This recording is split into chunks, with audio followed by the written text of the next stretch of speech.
With a government shutdown nearly a week away, House Republicans have shown that they are a mess, a dysfunctional disaster. On Thursday, they failed to pass a defense budget, yes, a defense budget, after members of their own ranks broke and joined with Democrats to kill the bill. The House rejected a procedural rule to begin debate on the bill by a vote of 212 to 216. So normally defense bills sail through. And when it comes to like super partisan defense bills, like what this was, they almost always sail through. However, Republicans this time, even though they usually, support defending or funding the military-industrial complex, there were 5 who decided not to. Now, this is not because of some newly found, newly discovered anti-war beliefs. Oh my goodness, I'm against the Pentagon, and we are now against these disastrous wars and things like that, and military spending. Oh my God, they lost an F-35. How do they do that? No. It's because they didn't get enough spending cuts. That's right. Holdouts have insisted they will block all appropriations bills unless funding is cut dramatically to programs they think are, get this, too woke. The wokers. Of course. As well as cutting funding to agencies that are investigating Donald Trump. They've said that they want to defund the FBI and the DOJ. They've said it very openly, very loudly, as well as attempting to defund the investigations of Fani Willis in Georgia and Alvin Bragg in New York City, which are not federally funded investigations. Representative Andy Biggs, who's one of the 5 blocking the bill, proposed stripping taxpayer funding from Fulton County DA office. So, obviously, we know what this is about. It's trying to appease the MAGA base, who is defund the police, but only when they're after Donald Trump. Ironic. Now, along with Andy Biggs, you had Marjorie Taylor Greene, Dan Bishop, Eli Crane, and Matt Rosendale, who broke from their party to kill the measure. These are pretty much all Freedom Caucus members. And that's even after McCarthy held a 2.5-hour beg session, where he's like, come on, pretty please, don't block the bill. This is going to be super, super embarrassing. Please don't do it. Well, they didn't listen. And of course, the rest of the party is pretty angry because, again, 5 holdouts versus the rest of the Republican Party. So I'm going to give you some quotes here, but they're great. Representative Mike Lawler, a Republican who describes himself as a moderate, said, quote, "This is not conservative Republicanism. This is stupidity." Couldn't agree more. In fact, he was like, Stupid. Now, he also said, quote, "Just throwing a temper tantrum and stomping your feet, frankly, not only is it wrong, it's pathetic."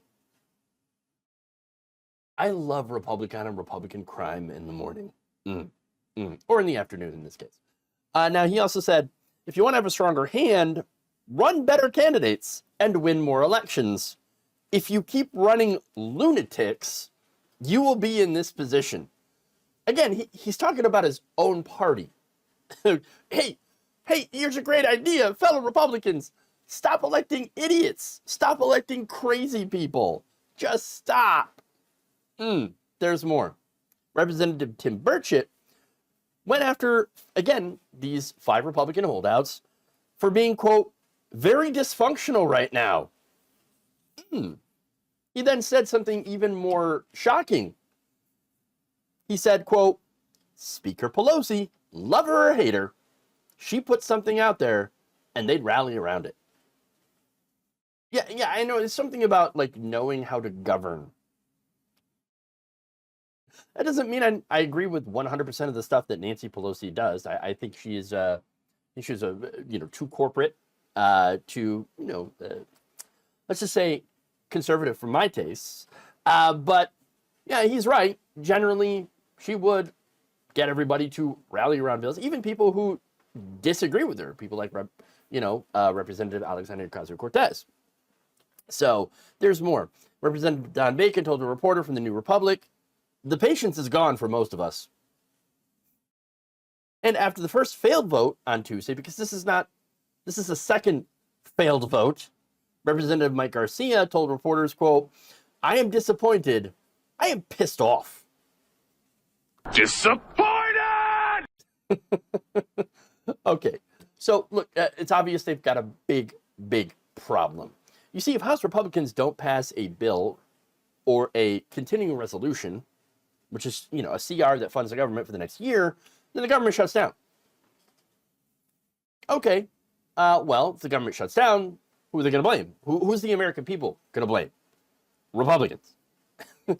And so now they might be able to make this argument like, oh, but you see, we shut down the government in order to protect Donald Trump. And they're going to make this argument to their own voters.